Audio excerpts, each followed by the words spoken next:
Muy buenas tardes tengan todos ustedes. La Universidad Nacional Autónoma de México y la Coordinación de Humanidades, a través del Programa Universitario de Estudios sobre la Ciudad, tiene el gusto de presentar a ustedes el Seminario Permanente de los Centros Históricos de la Ciudad de México, el cual, desde sus inicios, ha contado con la presencia de destacados investigadores de la UNAM y especialistas de otras instituciones nacionales y extranjeras, Sí, quienes han expresado sus opiniones en torno a la conformación histórica de los espacios, los procesos socioculturales y ambientales de las ciudades y sus centros históricos. Para el presente año, el eje temático escogido para este seminario fue gestión para la conservación y sostenibilidad de los centros históricos. A partir de este tema se han convocado especialistas en el estudio y análisis de los principales aspectos relacionados con el manejo y la gestión propiamente dicha de los centros fundacionales y su patrimonio. Es por esto que el día de hoy damos la bienvenida a nuestros ponentes. Tenemos hoy una dupla de magníficos ponentes, el doctor Ricardo Antonio Tena Núñez y la licenciada Sacet Carolina Barrón Aguirre, del Taller de Ciudad y Cultura de la Escuela Superior de Ingeniería y Arquitectura de nuestro Instituto Politécnico Nacional, quienes nos hablarán de su investigación intitulada Urbanismo Ciudadano para la Conservación del Patrimonio y el Desarrollo Integral de Centros Históricos. Por otra parte, los comentarios de esta ponencia estarán a cargo del doctor Salvador Urrieta García, de la sección de estudios de posgrado e investigación, también del Instituto Politécnico Nacional. Bueno, antes de leer la semblanza de nuestros ponentes, me permito recordar algunos lineamientos para esta sesión. Les pido por favor que se registren en una liga que será puesta en el chat del Zoom. Es una liga para inscribir para registrar su asistencia en este seminario. Igualmente, se les solicita que nos apoyen poniendo su nombre completo e institución en la parte de abajo de su ventana del Zoom. Bueno, durante la sesión, por favor, mantengan apagados sus micrófonos. Les pedimos igualmente que colaboren para el desarrollo de la sesión, evitando utilizar lenguaje no apropiado y solicitando y esperando su turno para hablar y respetar la participación de los demás participantes. Al final de la participación de nuestro comentarista, el doctor Urrieta, se abrirá una sesión de preguntas y respuestas. Para este fin, se destinará algunos minutos, por lo cual les pedimos que sus preguntas sean muy concretas y breves. En la plataforma Zoom existe la opción de levantar la mano. Para ello deben dar clic en el botón que dice participantes en la parte inferior de la pantalla del Zoom. Y allí pueden ustedes levantar la mano para pedir turno para poder hacer sus preguntas y observaciones. Bueno, paso a continuación a leer las semblanzas curriculares de nuestros invitados del día de hoy. Ricardo Antonio Tena Núñez es doctor en urbanismo por la Universidad Nacional Autónoma de México, maestro en estudios del tercer mundo con especialidad en desarrollo rural por el Centro de Estudios Económicos y Sociales del Tercer Mundo. Es licenciado en etnología por la Escuela Nacional de Antropología e Historia del INA. Realizó una estancia doctoral en la Facultad de Arquitectura y Urbanismo de la Universidad de Sao Paulo, Brasil, y recibió un doctorado honoris causa por la UNAM.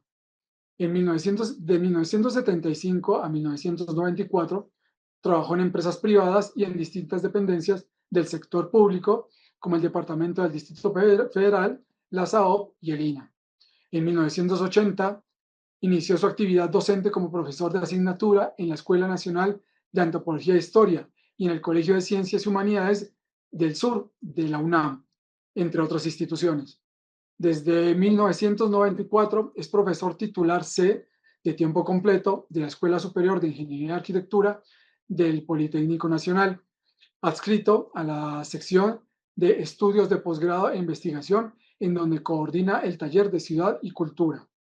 En esta institución ha sido asesor de tesis, de licenciatura, posgrado y director de proyectos de investigación institucional en diversas materias, Por esta actividad, o por estas actividades, ha recibido 2 premios nacionales por el INA y uno por el Instituto Politécnico Nacional. Fue jefe de la sección de estudios de posgrados e investigación del 2006 al 2012 del Politécnico Nacional, cuando se creó la especialidad en evaluación inmobiliaria, la maestría y el doctorado.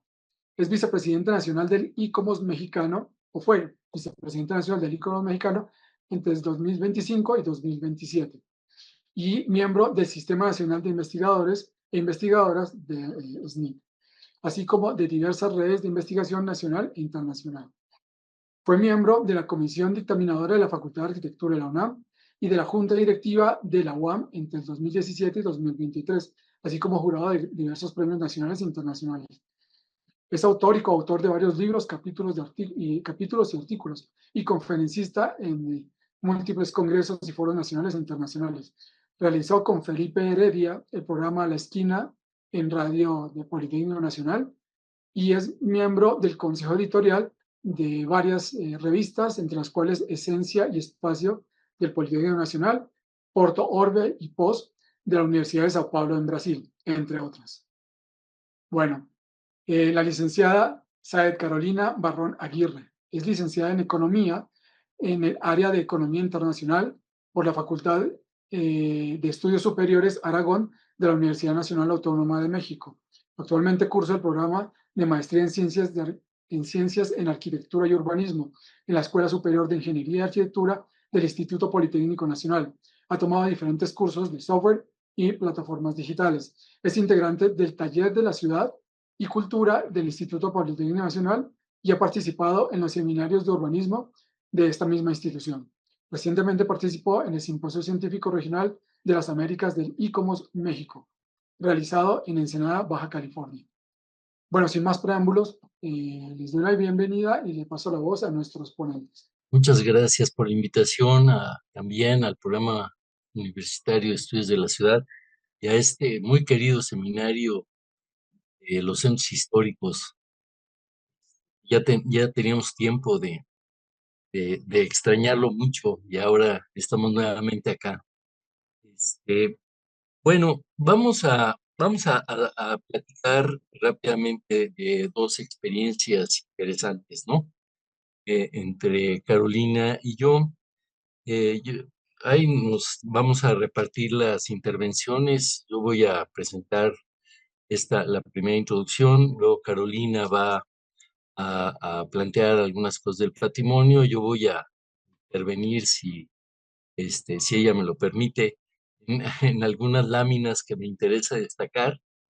Y luego yo voy a tratar de enfatizar algunas cuestiones particulares, ¿no? Entonces vamos sin más preámbulos y también le doy las gracias a los asistentes, a los que están participando con nosotros en este seminario y en la plataforma, ¿no? Y al equipo que nos está apoyando de aquí del PUEC. Bueno, la, este, la, la conferencia esta tiene que ver con una temática importante que es la relación entre la urbanización y la conservación del patrimonio cultural, ¿no? Es un tema, decimos, cotidiano, que adquiere un sentido particular cuando se trata de la conservación de los centros históricos, porque son entidades urbanas, ¿no? Y, y no se trata de un abordaje propiamente teórico, sino que tiene muchas implicaciones prácticas, ¿no? Relacionadas con la gestión gubernamental, pero también con la participación de la ciudadanía. Entonces, esto eh, va dando este giro, esta orientación hacia allá, ¿no? En esta problemática en general, bueno, vamos a abordar algunos temas. Nos interesa recuperar la experiencia de dos iniciativas estrechamente ligadas, eh, eh, que tienen que ver con el proyecto urbano, la concepción de proyecto urbano, que desembocó en el Plan de Desarrollo Urbano y Vivienda para el perímetro A del Centro Histórico de la Ciudad de México, creo en el año 2000, y en esta línea también, porque, bueno, esto funcionó a partir del fideicomiso del centro histórico, que presidía René Coulomb, y se liga con esta otra experiencia del taller de urbanismo ciudadano, ya en el 2017, coordinado por René Coulomb, y con la participación de la UAM Azcapotzalco, ¿no? O desde ahí y con alumnos del programa de maestría y doctorado de la UAM, pero particularmente con vecinos de las colonias Roma, Juárez y Doctores, Roma Norte, la colonia Juárez y la colonia Doctores, que derivó en consideraciones importantes respecto de la centralidad y su relación con la conservación del patrimonio cultural desde la perspectiva y la acción ciudadana.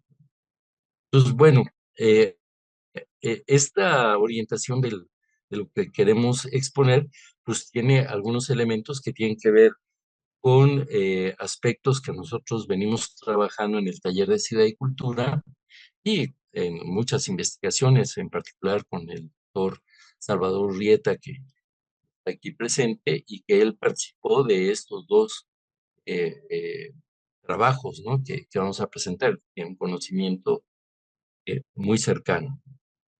Entonces, le voy a pedir a Carolina que nos haga favor de empezar con esta introducción que tiene que ver con esta percepción del patrimonio, ¿no?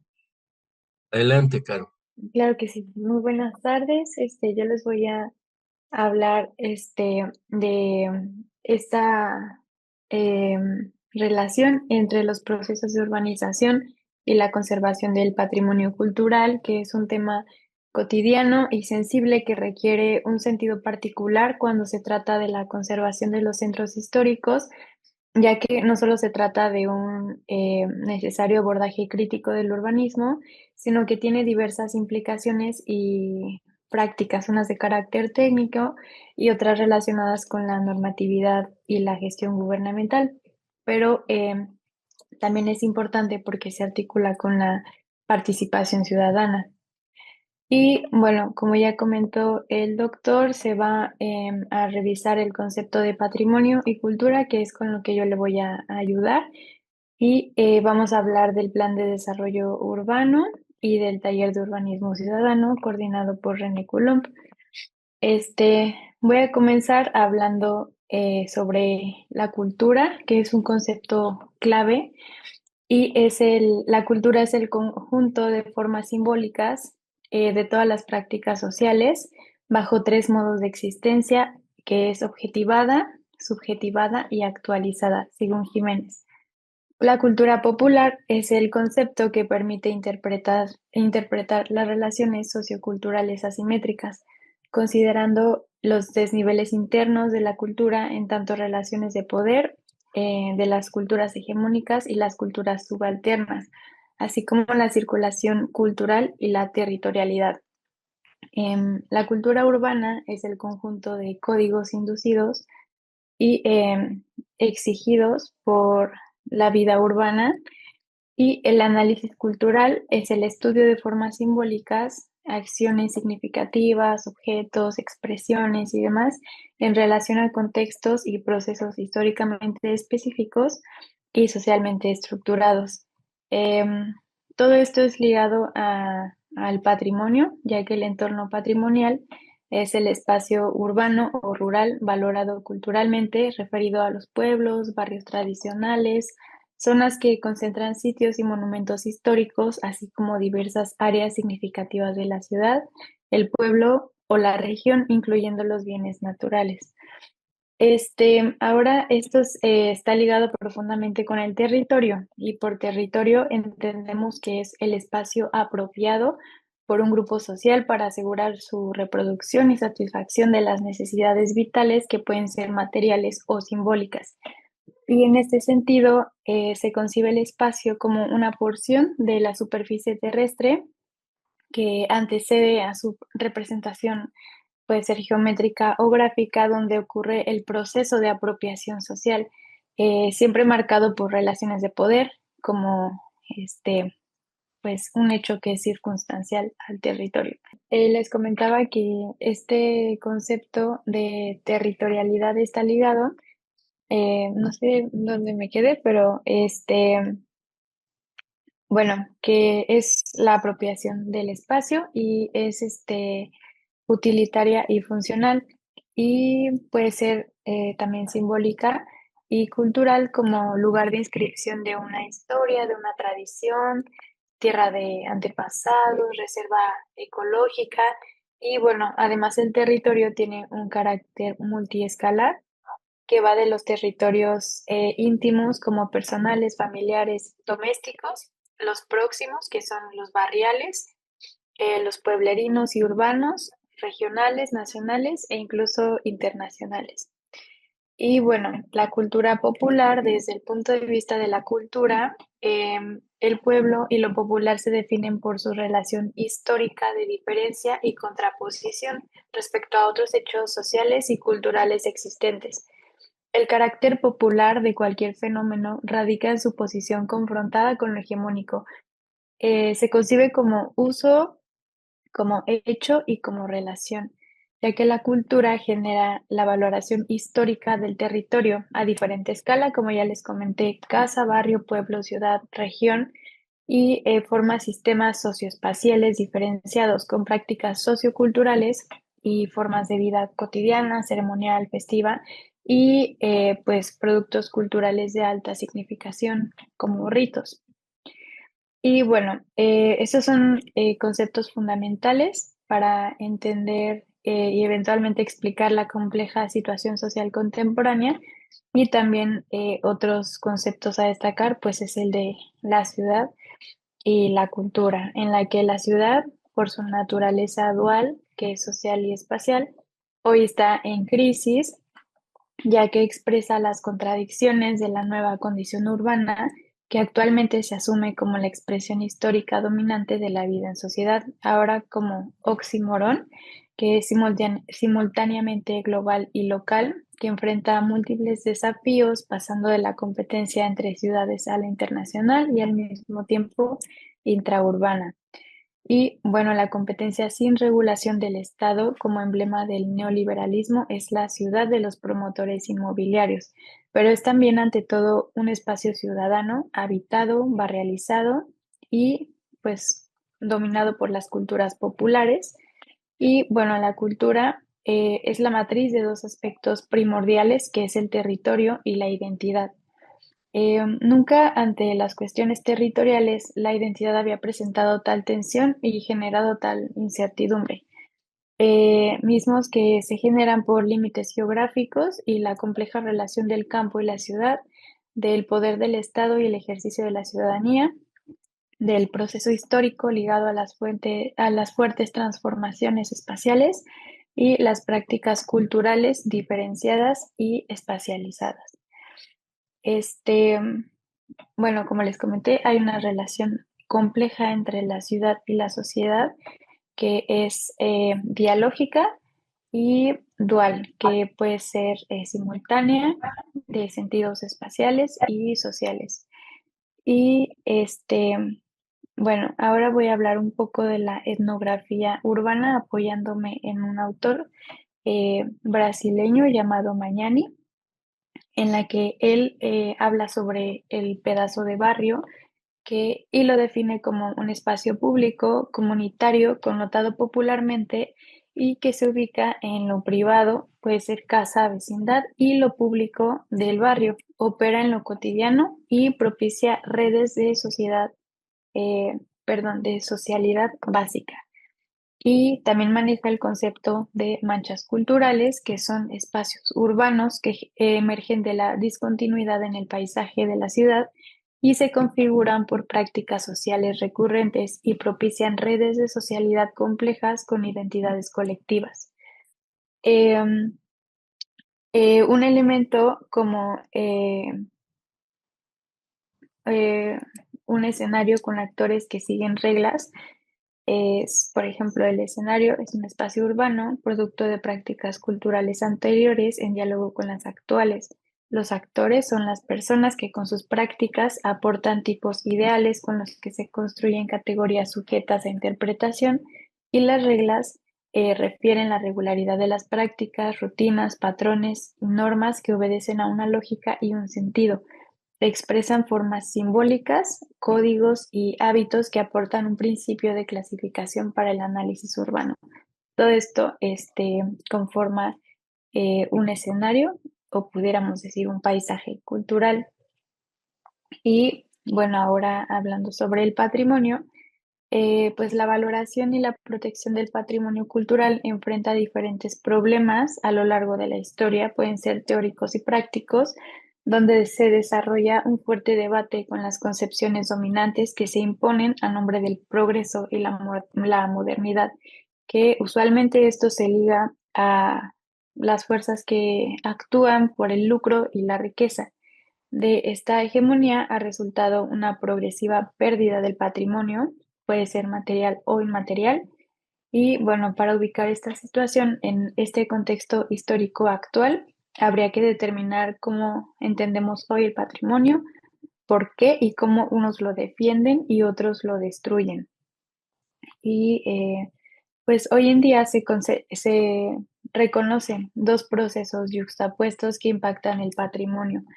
Por un lado, tenemos el poder económico de la política neoliberal o la globalización, que opera el mercado inmobiliario, como lo comentamos en la introducción, y las industrias culturales del entretenimiento y el turismo. Y por otro lado está el poder de las culturas populares tradicionales que operan el derecho a la ciudad y ejercen en la vida cotidiana, ceremonial y festiva en su condición de pueblos y barrios originarios. Este conflicto pone en tensión la conservación del patrimonio y la vida contemporánea en los pueblos y ciudades históricas, convirtiendo al patrimonio en un espacio disputado entre una memoria colectiva y los intereses económicos y los requerimientos actuales. Hablando un poco de la definición de patrimonio, la etimología del patrimonio es un derivado de padre y se refiere a patrimonium, que es propiamente bienes heredados de los padres, del padre y la madre, y otro derivado es patria, entonces pudiéramos entender que el patrimonio es una herencia. Y Schoe manejaba este término en su libro de Alegoría del Patrimonio y igualmente lo enlaza con estructuras familiares y económicas de una sociedad estable, arraigada al espacio y tiempo, aunque ahora esta, esta concepción pues se ha visto afectada por todo este proceso de la globalización. Y bueno, ahora sobre el monumento, que es parte de la ciudad histórica, pues el monumento es una creación deliberada cuyo destino ha sido asumido a priori y de inmediato, pero tiene un sentido memorial y una función antropológica que es recordar o suscitar una memoria viva con un artefacto que en este caso es el monumento edificado por una comunidad para otras generaciones y lo que busca es la continuidad en el tiempo, ya que afianza la identidad de un pueblo y de sus representantes. Y pues bueno, la ciudad histórica es la ciudad preindustrial que se vuelve objeto de estudio histórico en contraste con la metrópolis y su modernización. La invención del patrimonio urbano histórico y su protección va a contracorriente del proceso de urbanización dominante y es el resultado de una dialéctica de la historia con la historicidad que se mueve en tres enfoques de la ciudad antigua, que es memorial, histórica e historial. Y bueno, yo quisiera este, concluir un poco mi participación hablando de la industria cultural, que pues hoy la valoración cultural de estos monumentos y ciudades históricas eh, me parece hoy más necesaria que nunca por la homogenización y la segregación, la fragmentación que se vive ahora como efecto de la globalización económica neoliberal y la posmodernidad, donde se insertan las industrias culturales, que pues esta industria cultural le impone un valor económico al patrimonio al poder multiplicar indefinidamente el número de visitantes que generan plusvalía, promueven la conservación por 2 motivos, el de prestigio y el de rentabilidad, lo que genera una situación de conflicto que convierte al patrimonio en un teatro desigual e incierto. Esto lo comenta el doctor Tena en uno de sus libros. Y, pues bueno, como efectos en el mercado, los del mercado inmobiliario, esto resulta en exclusión para los habitantes locales y los no privilegiados, y ya que ellos pues cuentan con sus actividades tradicionales y cotidianas y lo convierten en lo mercantilizan. Y bueno, le doy la palabra al doctor Tena por si quiere Sí, comentar algo. gracias. Este, sí, bueno, hay varias cuestiones, ¿no? Por ejemplo, a partir de estas concepciones generales sobre el patrimonio y la relación que nosotros vemos con la cultura, este, hay también una consideración, así como nos apoyamos en François Chouet para ver esta cuestión del patrimonio, eh, vemos también la necesidad de ubicar las diferentes vertientes del, del urbanismo y estos elementos de la cultura, ¿no? O sea, cómo entender el patrimonio sin un concepto claro de cultura y los conceptos derivados de la cultura, que ya decía, ¿no? La que sigue, concepto de territorio, que también es muy importante, pero desde el punto de vista de la geografía de la cultura, ¿no? Sobre todo para darle un contexto geográfico, pues, al patrimonio y a las ciudades, ¿no? La ciudad, ¿no? La que sigue. Y son estos ángulos de percepción, ¿no? Que permiten dar a conocer o percibir tanto el patrimonio como las prácticas culturales, ¿no? La que sigue, el concepto de cultura popular, que es muy importante, sobre todo en el sentido de la valoración de no de los sectores hegemónicos, sino del pueblo, pues, de las relaciones que mantiene el pueblo, tanto con el patrimonio como en las dinámicas y los procesos de urbanización. Bien.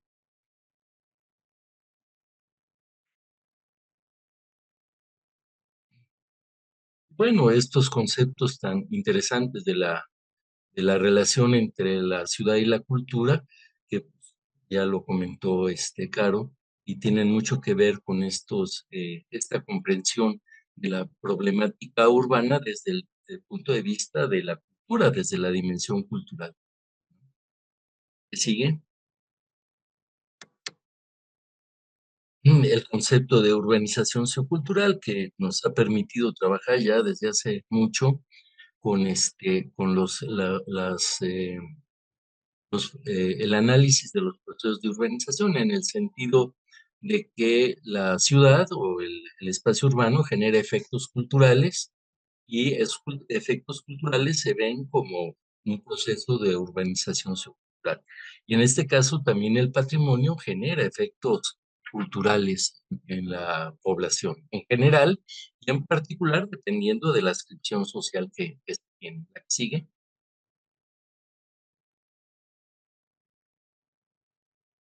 Bueno, algunas técnicas de investigación, la etnografía urbana, pues para nosotros es fundamental porque trabajamos a esta escala urbana, o sea, la cultura no se puede medir, ¿no? Se tiene que valorar en un sentido eh, fenomenológico, ¿no? Y por eso la etnografía es fundamental, ¿no? Por la escala de análisis que trabajamos, ¿no? Y con esta propuesta de Mañani que ha sido muy útil, ¿no? Para seguirla desarrollando. La que sigue, patrimonio, bueno, ya lo comentaba Caro, la que sigue, el impacto que siempre tiene el patrimonio por los procesos de urbanización y sobre todo por las tendencias políticas y económicas, ¿no? De la globalización, más recientemente políticas neoliberales, ¿no? Que tienen mucho que ver con el mercado inmobiliario y eh, con la forma en que se desarrollan algunas industrias culturales, ¿no?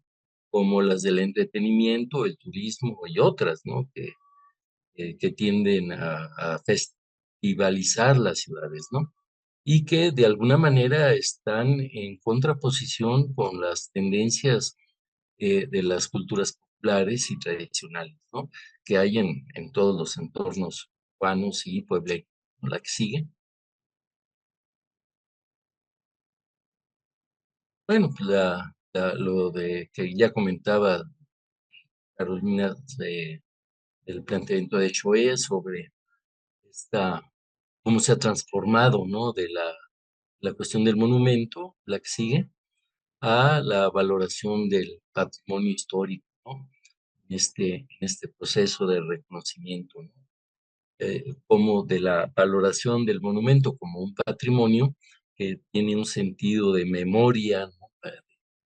Guardar en la memoria con un elemento físico a un monumento histórico donde ya interviene la historia para determinar qué es un monumento histórico y qué no, ¿no? Y también los historiadores y otros expertos, aficionados, ¿no? Y luego la ciudad histórica, ¿no? Que es interesante, ¿no?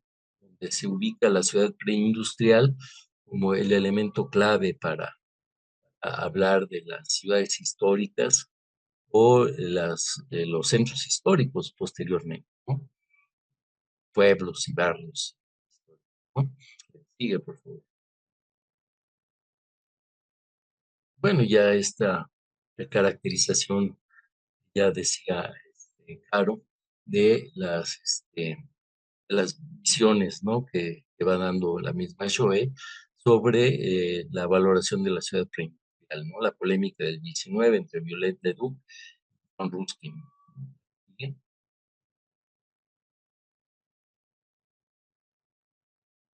También la importancia, pues, de autores como Camilo Sipe, ¿no? Que hace toda una nomenclatura ya para el estudio de las ciudades, particularmente de la ciudad preindustrial, ¿no? En pleno, a finales del siglo XIX, y que va a ser un aporte muy importante para hacer ya valoraciones de trazas, ¿no? Por ejemplo, configuraciones de la morfología urbana, ¿no? Este, y por primera vez se empieza a llamar la atención sobre el espacio público, ¿no? Que es un elemento fundamental a que sí. También Gustavo Giovannoni, que a mí me parece el más importante de los teóricos, ¿no? De a principios del siglo XX, que tiene que ver con una concepción ya muy particular de la ciudad vieja dentro de la dinámica de la ciudad nueva creciendo, etcétera, ¿no? Este, cómo identificar estos elementos ya patrimoniales dentro de la ciudad vieja frente a las tendencias pues de crecimiento, de destrucción de las áreas patrimoniales. La que sigue, sí, bueno, su obra importante, ¿no? De ciudad, ciudad vieja, edificios nuevos o edificaciones nuevas, ¿no? Que tienen que ver con esta concepción ya de conservación de las zonas históricas, ¿no? Y también el carácter pedagógico que le da Giovannoni a, a estas áreas históricas, ¿no? Sea, no es nada más el hecho de que sean viejas, ¿no? Sino la parte pedagógica que tienen para las generaciones contemporáneas y por venir, ¿no? O sea, cómo se enseña, cómo la ciudad vieja enseña a reconocer estas formas de habitar, estas formas de construir, etcétera, ¿no? La que sigue. Bueno, estas ciudades que eran muy, esta percepción de las ciudades como museos, ¿no? Libres de gente, casi vacías, ¿no? Y que por fortuna, pues no prosperaron mucho, ¿no? Y siguen siendo pobladas, aunque cada vez menos, ¿no? Este, y pues sí, se enfrentaban estas tendencias sobre todo de los congresos internacionales de arquitectura moderna, ¿no? Y en Francia, por ejemplo, se detuvo esta tendencia con la ley Monroe de 1962, pero también continuaba en otros lados, ¿no? La que sigue, bueno, lo de la industria cultural que ya llamaba la atención, claro, la que sigue. Y esta parte, ¿no? Ya de las concepciones urbanas que hablaba yo al inicio, Choe también tiene un modelo de análisis que ubica separa, pues, divide en dos grandes grupos el pensamiento, las ideas urbanas, ¿no? Tanto del siglo XIX como de la primera mitad del siglo XX, ¿no? Ella define el campo de los culturalistas frente al campo de los progresistas, ¿no?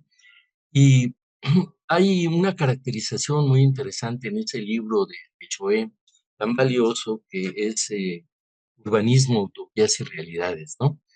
Que es un texto de 1964, ¿no? Interesantísimo, pero que permite identificar esta línea que le llama a ella culturalistas, ¿no? Que tienen que ver con la recuperación de la memoria de las ciudades, ¿no? Estas visiones urbanas desde el siglo XIX y el XX que van configurando una línea distinta de la línea del CIAM, de la línea de los progresistas, ¿no? Que tenían que ver con esta forma casi cuantitativa, ¿no? No cualitativa de valorar las ciudades, ¿no? Y que son las que han dominado, por ejemplo, los modelos de los planes de desarrollo urbano, etcétera, y que van a generar muchos efectos negativos, ¿no? En los procesos de conservación del patrimonio y también en la calidad de vida de las personas, ¿no? En las ciudades, ¿no? Este, entonces, bueno, esta línea es interesante. Luego, Carlos García Vázquez hace un desarrollo posterior, este, retomando los intentos de Choé en un texto que se llama Ciudad Hojaldre, donde él mantiene esta línea de la culturalista, luego él incluye una sociológica, organicista y tecnológicas, ¿no? Para hablar ya en una contemporaneidad, ¿no? De las visiones urbanas del siglo XXI, donde se mantiene esta línea culturalista con algunos elementos hasta contradictorios, ¿no? Al interior, ¿no? Que tienen que ver con estas visiones ya más postmodernas, ¿no? De la percepción. Bueno, entonces nosotros tomamos estas consideraciones para seguir en materia de patrimonio la vertiente que Choé llama culturalista y García Vázquez lo retoma para vincular la percepción del patrimonio. Pero también la que sigue la retomamos para incluir la concepción del proyecto urbano. Es, bueno, es más amplio, mucho más amplio, pero tiene que ver básicamente con una serie de formulaciones que hicieron en México y en Francia, tanto François Tomás como Rafael López Rangel, respecto de esta visión crítica de la visión planificadora, de la visión del CIAM más funcionalista, ¿no? Más racionalista, y donde esta visión se vuelve una concepción urbana alternativa, ¿no? Y él dice Tomás, o Tomé, quiera, el proyecto urbano dice respeta la historia y la memoria de las ciudades.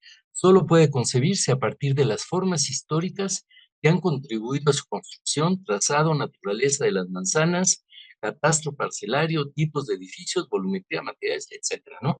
Sigue lo que ya habíamos visto de estos urbanistas, ¿no? La que sigue, por favor.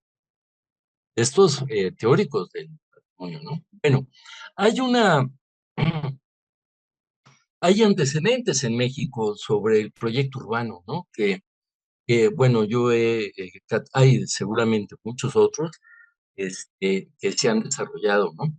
Pero los que yo he tenido la oportunidad de participar es la investigación del barrio de Los Ángeles en 1991, coordinado por López Rangel, en una articulación entre la UAM, la Escuela de Antropología y el IPN, ¿no? Luego, casi a los 10 años, ¿no? El trabajo que hicimos sobre el barrio de la Merced, en el centro histórico de Ciudad de México, coordinado por el doctor Salvador Rieta, aquí presente, y luego el programa parcial de desarrollo urbano y vivienda del centro histórico de la Ciudad de México, en la delegación Cuauhtémoc, nada más perímetro A, ¿no? Coordinado por Alejandro Suárez Parelló, este, y el INSEMBI y el fideicomiso del centro histórico. Y luego, esta última, que es la propuesta del Plan Estratégico para la Regeneración Urbana y Habitacional de barrios y colonias de la ciudad central, que le llama René Coulomb, en la Ciudad de México, Taller de Urbanismo Ciudadano, ¿no? Y Planea, que son las siglas de este modelo que se desarrolló, encabezado por él, y él como investigador de la UAM, pero con los eh, vecinos de las colonias Juárez, Roma Norte y Guerrero, ¿no? Algunos vecinos, ¿no? La que sigue. Bueno, esta es más o menos una descripción de lo que plantea François Tomás sobre el proyecto urbano, ¿no? Como que se abre ya lo de proyecto urbano, él dice que hay que abrirlo como un proyecto de ciudad, es decir, abordar la concepción de la ciudad a partir de estos elementos articuladores, ¿no? Movilizados por la ciudadanía, por los ciudadanos, ¿no? Este, y es donde él enfatiza, pues, esta revaloración del ordenamiento, de la ordenación del espacio, ¿no? Tan manipulado por los banqueros, los promotores inmobiliarios, y que se enfrenta necesariamente a los intereses de la ciudadanía. Lo que sigue. Pues bueno, él habla de estas dos, de la experiencia de cómo surge en el momento justo de la crisis del petróleo, ¿no? Y pone dos ejemplos, el de Almagar en Francia y el Plan Tepito en México, ¿no? Y bueno, en ambos casos son iniciativas eh, impulsadas por ciudadanos, por habitantes, y apoyados por técnicos, ¿no? Por especialistas que se incorporaron a estos, a este proceso, ¿no? Inicialmente, ¿no? En México. Y cómo toman, por ejemplo, el trabajo de las residencias, de la vecindad, Plan Tepito como un elemento de corporación, la que sí.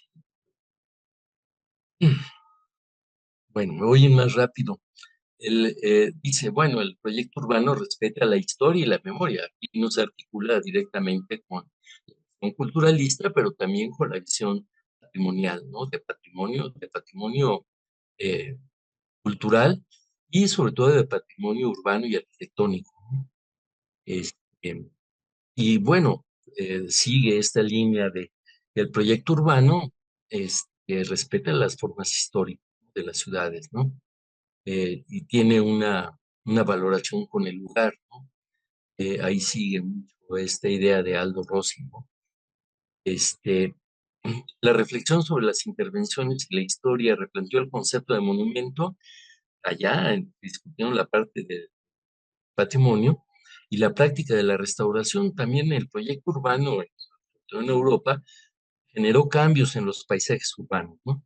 Es decir, reconoce la heterogeneidad estilística de los edificios históricos y de ahí surgió la noción de rehabilitación, que expresa la preservación de un paisaje urbano heredado, elevado a rango de patrimonio, ¿no? Y su renovación para hacerla compatible con la sociedad actual y la ocupación de barrios cuya condición patrimonial solo había sido reivindicada por sus habitantes, ¿no? ¿Qué es esto, no? Mientras hay fuerzas económicas que tienden a destruir el patrimonio, pues los habitantes resisten y defienden hasta donde pueden, ¿no? La que sigue. Dice, otra característica ligada a la rehabilitación es la que supone la reactivación, puesto que toma de la tradición histórica la mezcla funcional, es decir, no las ciudades monofuncionales, sino las ciudades polifuncionales, ¿no? Ciudad, ciudad, ¿no? Y y bueno, también considerando cómo hay funciones que han cambiado, ¿no? Por otras económicas, más rentables, algunas culturales, ¿no? Recreativas, ¿no? Pero el proyecto urbano lo reincorpora, ¿no? También sobre la recalificación de predios industriales abandonados ahí, el proyecto urbano tiene mucho que hacer, ¿no? Ahora el abandono, el ingreso, por ejemplo, o el abandono de las fábricas, ¿no? La terciarización, pues hay muchos edificios industriales abandonados que merecen incorporarse también a la vida urbana, ¿no?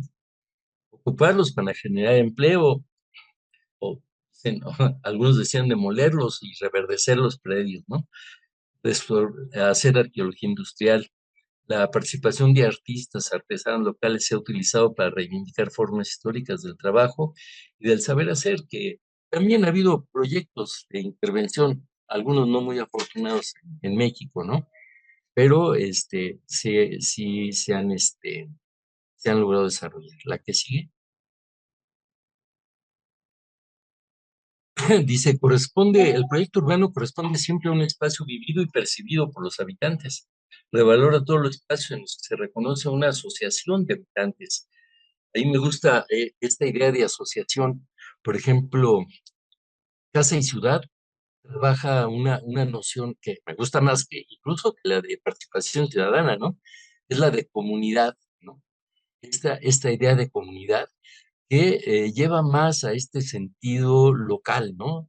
Ese sentido de incorporación. Pero bueno, en este caso, François Tomé, sí, lo que está planteando es esto, ¿no? De asociación de habitantes para vincularse con especialistas y políticos responsables, ¿no? Para llevar a cabo estas iniciativas. Dice, es en esta escala donde se revalora la ordenación del espacio público. En este proceso se mezclan los impulsos de la especulación y la participación de los promotores, ¿no? Se enfrentan a los intereses de la ciudad. Entonces, bueno, aquí ya nuevamente lo abre, ¿no? Y se plantea en un proyecto de ciudad como un urbanismo democrático y participativo, ¿no? O sea, proyecto urbano que tiene que frenar o se propone frenar el marketing urbano y la competencia en ciudades muy propia de la visión de planificación estratégica. ¿La que sigue?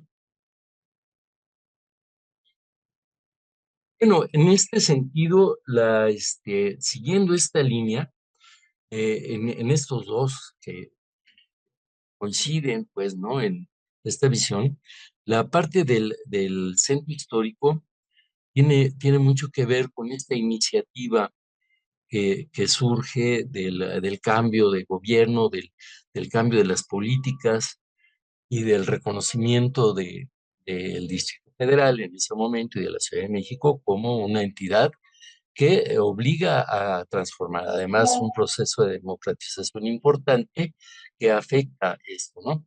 Entonces, la Ciudad de México eh, asume pues este proceso de producción social del espacio habitable sostenido por muchas organizaciones sociales, ¿no? Algunas ya planteado como producción social del hábitat, etcétera, ¿no? Y tiene que ver también con este concepto que no me gusta mucho, el de calidad de vida, pero que va a impactar muchas condiciones sociales, ¿no? Entonces se plantea la planeación urbana participativa y ya con el cambio de gobierno en la Ciudad de México, la CEDUBI empieza a instaurar estas iniciativas, ¿no? Y se desarrolla o se propone el Programa Parcial de Desarrollo Urbano y Vivienda del Centro Histórico de la Ciudad de México, ¿no? Y este plan se inscribe en esta iniciativa del gobierno, del nuevo gobierno que presidió Cuauhtémoc Cárdenas, ¿no? A partir del 98. ¿La que sigue? La que sigue. Bueno, aquí, bueno, esta es una lámina interesante, pues, está muy saturada de texto, pero lo que vale la pena es esta valoración de la concepción político-administrativa del Distrito Federal desde su nominación como tal y la Ciudad de México, sobre todo la permanencia de la Ciudad de México en este proceso, ¿no? Y cómo a partir de los cambios que hay en la década de los 90, ya al final, pues se generan estos cambios que dan una visión distinta ya del Distrito Federal, ahora Ciudad de México, donde se empiezan a generar, se crean instituciones como CEDUBI, ¿no? Antes dependía del gobierno del Distrito Federal y tenía esta perspectiva de planeación nacional, ¿no? Perdón. Y también en CEDUBI, por ejemplo, se crea esta área de la Dirección de Sitios Patrimoniales que realiza un registro, vean ustedes, excepcional, ¿no? De todos los sitios patrimoniales que hay en el área de la Ciudad de México, en el territorio de la Ciudad de México. Eso que está en verdecito ahí en el mapa, pues es el centro histórico, lo rojo de abajo, Xochimilco, pero la cantidad de áreas patrimoniales y de elementos patrimoniales urbanos arquitectónicos en la Ciudad de México es brutal, ¿no? Bueno, este es un trabajo que se lleva a cabo por CEDUBI y que tiene también mucho que ver con esta iniciativa del fideicomiso del centro histórico y de ingresar a esta forma de recuperación del centro de protección del centro histórico de la ciudad, la que sigue.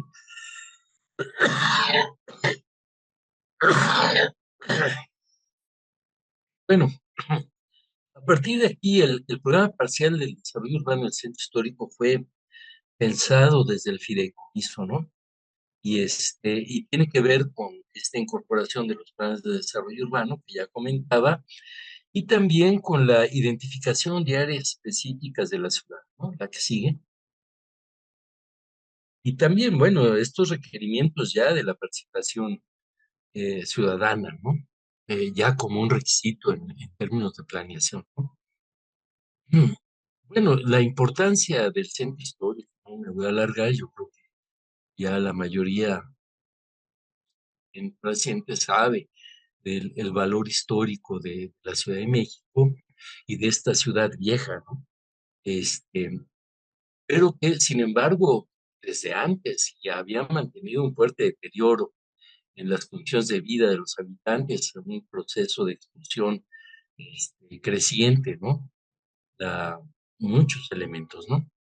Eh, En el siglo XX, bueno, hubo mucha actividad industrial y se creó un proceso de despoblamiento, no nada más de sacar a la población, sino también de sacar muchas actividades económicas de la ciudad central, del centro histórico, ¿no? Y bueno, hay muchos eventos para hablar de esto, pero ya hay una iniciativa en el 80 que declara el centro histórico como una zona monumental, y en el 87 UNESCO la declara Patrimonio Cultural de la Humanidad, ¿no? El centro histórico de la ciudad. Su extensión es uno de los centros históricos más grandes, bueno, no sé si del mundo, pero el área que tiene es impresionante, ¿no? Casi 10 kilómetros cuadrados, dividido en dos perímetros, el A y el B, y, y en el perímetro A dicen que se concentra la mayor cantidad de sitios y edificios catalogados, ¿no? 1348, esto va variando, ¿no? Algunos ya los han destruido, ¿no? Y él dice que el perímetro B es una zona de transición entre la y la ciudad y el mundo, ¿no? El universo. Pero también ahí se localizan 160 catalogados, por lo menos en el momento del decreto, ¿no? La que sí.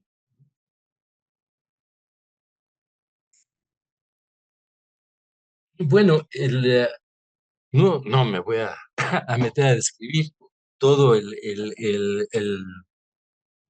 este, el plan de desarrollo urbano que se hizo, pero sí ver, por ejemplo, los objetivos que se planteaba ya a partir de todo un proceso previo de preparación. Es decir, desde el fideicomiso del centro histórico se empezaron a trabajar proyectos de intervención localizados en áreas muy particulares, ¿no?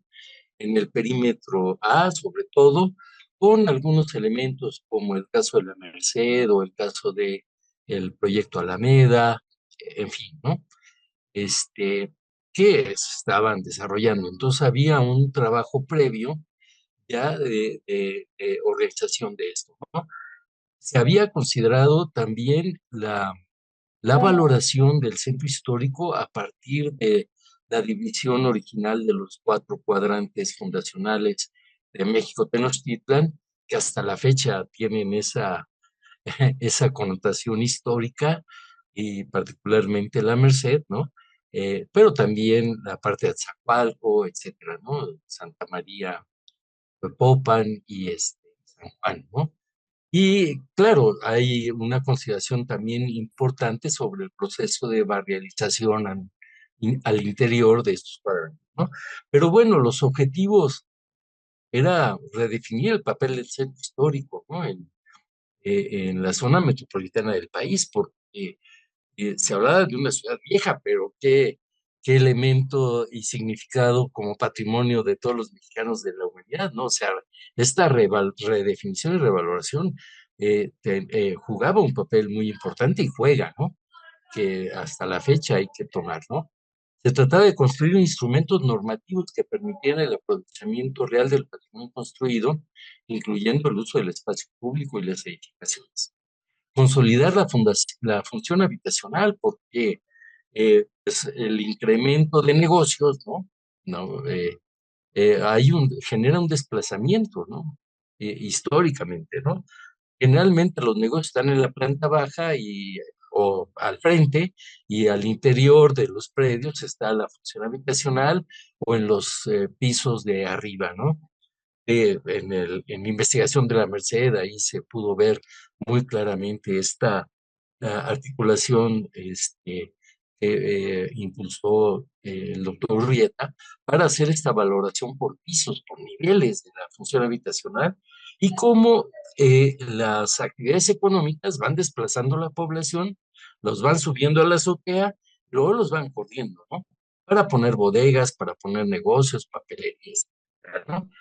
Bueno, se trataba de promover actividades económicas compatibles con el proyecto estratégico de regeneración integral del centro histórico, ¿no? Inversiones públicas, privadas, mixtas para fortalecerlo, ¿no? Por ejemplo, actividades económicas relacionadas con la educación, con la cultura, eh, con las actividades locales de los habitantes, ¿no? Y realizar acciones que tiendan a mejorar en el corto y mediano plazo la calidad de vida en el centro histórico. O sea, hay una preocupación ya aquí, por eso se perfila, se hace con esta perspectiva de proyecto urbano. La que sigue.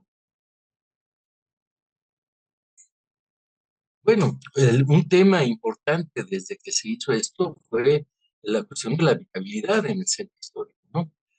Que no es nada más la aglomeración, la cantidad de gente que diario asiste, ¿no? No vive en el centro histórico, pero diario va a algo, ¿no?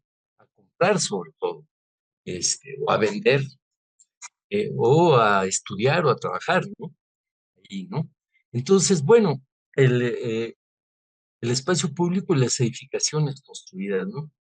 Que tienen que ver con la centralidad política y económica del centro, no el centro de negocios, sino la ubicación, la centralidad que tiene en la Ciudad de México, ¿no? Además de simbólica, ¿no? Porque es la memoria de la ciudad y del país, seguramente, ¿no? Ahí condensada en muchos, ¿no? Y también, bueno, hay un desconocimiento de las actividades, como que la gente que va a lo que va, y a menos que tenga familiares o conocidos, ahí se percata de las dinámicas sociales y culturales que hay en los barrios, ¿no? Y entonces la centralidad obliga al contacto cotidiano con personas de fuera. Es decir, según nosotros, hay pedazos de barrio, hay barrios muy consolidados, pero también hay manchas culturales importantes. Hay una fuerte actividad que a veces arrasa la vida barrial, ¿no? La borra, ¿no? Y además se suman los fenómenos como lo que se conoce como gentrificación, la mercantilización de las actividades del patrimonio, ¿no? Como turistificaciones, ¿no?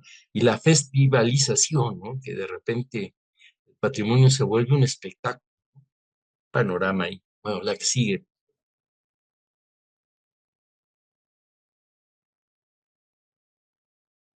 Bueno, pues aquí estos elementos, ¿no? De cómo en esta perspectiva del plan de desarrollo urbano se consideraban estos elementos, ¿no? De la concentración y de los barrios, ¿no? La movilización. Y también la perspectiva de los habitantes respecto del gobierno y de los visitantes, ¿no? Que hay una disputa territorial, ¿no? El territorio siempre habla de relaciones de poder. La que sigue.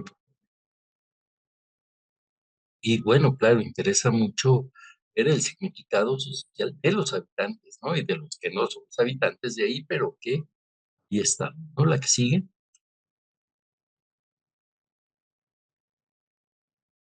Pues bueno, aquí destaca esta cuestión que ya venía desde los estudios previos de la Merced y del Plan de Desarrollo Urbano, de la relación entre la ciudadanía y el patrimonio, ¿no? Y cómo, bueno, hay concepciones contemporáneas que ya obligan a estar pensando en que se llama oxímoron, ¿no? Simultáneamente global y local, ¿no? Este, pero como desafíos, pues, para entender la ubicación no ajena, la ubicación del patrimonio del centro histórico, no ajena a la problemática mundial y a la problemática de las relaciones internacionales, ¿no? Y económicas incluso, ¿no? Pero también destacar que el centro histórico sigue siendo un espacio ciudadano habitado y barrializado, es decir, dominado por las culturas populares, ¿no? Y por otro, no es lo único, ¿no? Pero en términos de la barrialización hay una tendencia muy clara a mantener, lo vemos en Tepito, lo vemos en la Merced, ¿no?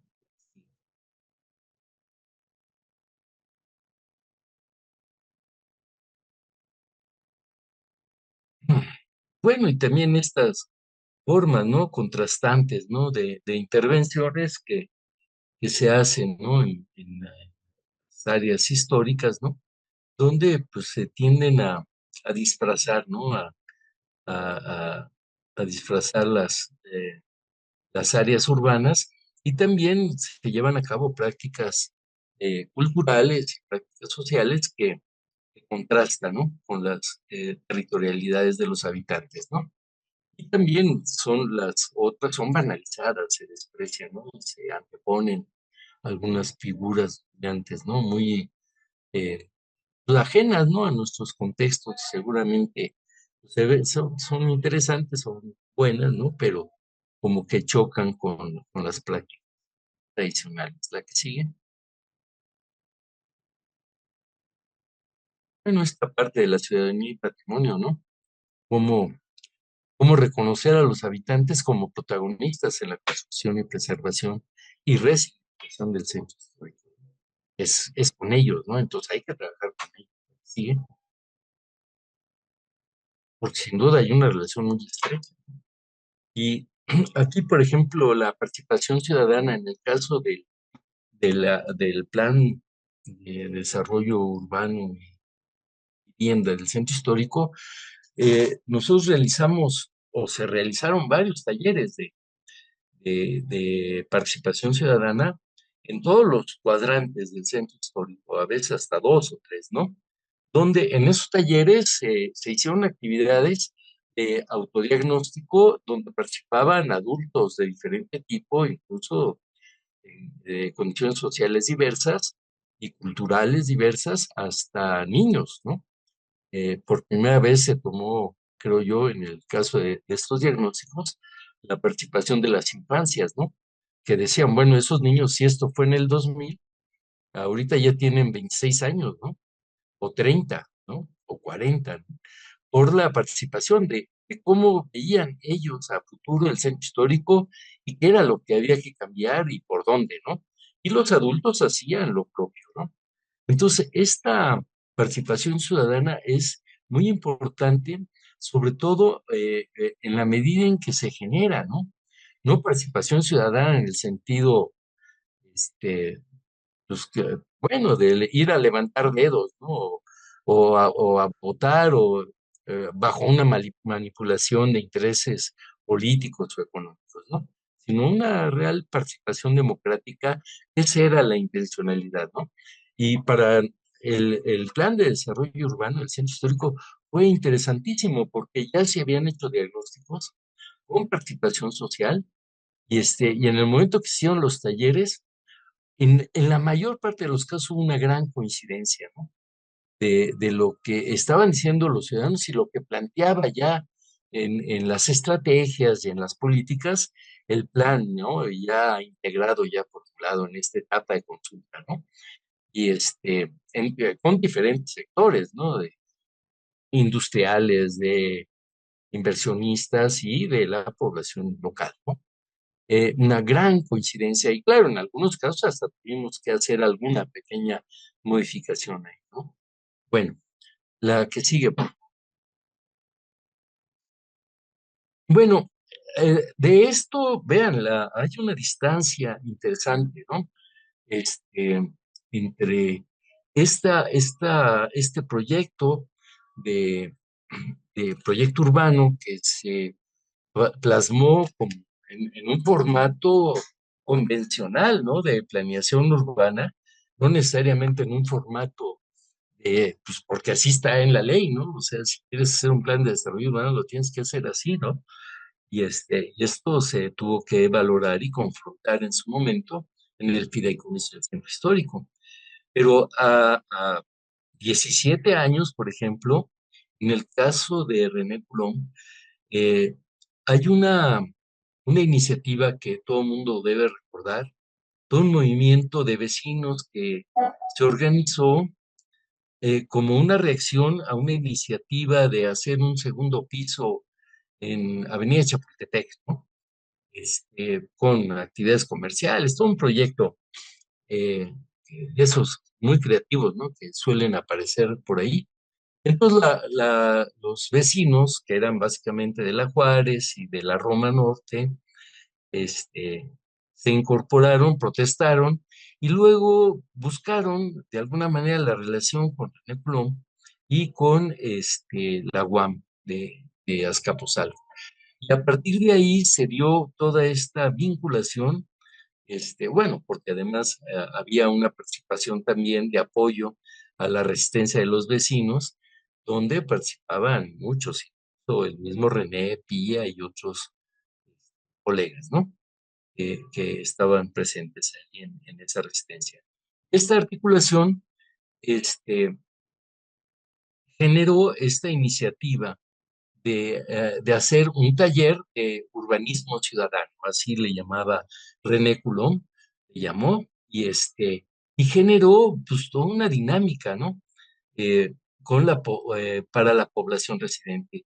Y sobre todo, él pensaba en la ciudad central, no, ya no nada más en el centro histórico, sí lo incluye siempre, pero piensa en la ciudad central, en estos elementos de la centralidad y que tienen mucho que ver con el patrimonio. La que sigue.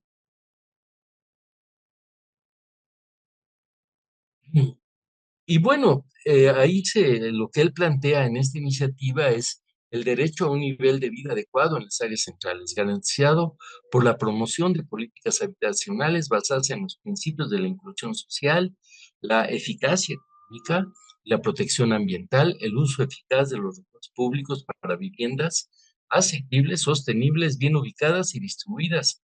En el caso de las áreas centrales, incluye los terrenos con infraestructuras adecuadas, impedir la especulación del suelo y promover la tenencia segura del suelo y la vivienda. Promover el acceso equitativo a las oportunidades y beneficios que brindan las ventajas competitivas, el patrimonio cultural y los recursos locales con que cuentan las áreas centrales. Es decir, habla de la centralidad a partir de todo lo que se ha creado, todos los servicios, todas las comunicaciones, lo que algunos le llaman plusvalía, que es el valor del suelo, ¿no? Incrementos y todo lo que genera esta centralidad, pero que los habitantes difícilmente tienen acceso, ¿no? Incluso viven ante la presión de ser expulsados, como en el centro histórico, ¿no? Entonces, bueno, aquí lo que se plantean en el taller es esto, ¿no? Recuperar esta idea de la centralidad, pero a favor de los habitantes, ¿no? Para que tengan una vida digna, ¿no? Y no verse amenazados constantemente o eh, expulsados, ¿no? Que fomentar el pleno empleo productivo y decente, decían, para todos, y establecer entornos propicios para la actividad empresarial y la innovación. Uno de los elementos, la que sigue, por favor. Bueno, dice, se busca el derecho a un espacio público del barrio y para el barrio, no un espacio público pues, para la gente que llega, etcétera, ¿no? Pensando también en áreas centrales, ¿no? Este derecho es un elemento clave para la calidad de vida de los habitantes y la gobernabilidad de la ciudad. Refiere a la existencia de espacios públicos físicos, ¿no? Incluidas calles, aceras, carriles para ciclistas, plazas, paseos, jardines, parques que sean seguros, inclusivos, accesibles, verdes y de calidad, multifuncionales para la interacción social y la intergeneracional, la salud, el bienestar humano, el intercambio económico, las expresiones culturales y la participación política. Fomenten la cohesión social, el diálogo entre una amplia diversidad de personas y culturas. Estén diseñados y gestionados de manera tal que promuevan un sentido de pertenencia entre los habitantes, que garanticen el desarrollo humano, construyan sociedades pacíficas, pluralistas, inclusivas, participativas y que promuevan la convivencia, la conectividad y la inclusión social.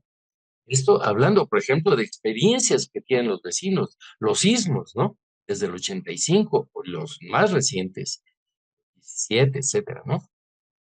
Esto es también hablar de la convivencia y de la cohesión.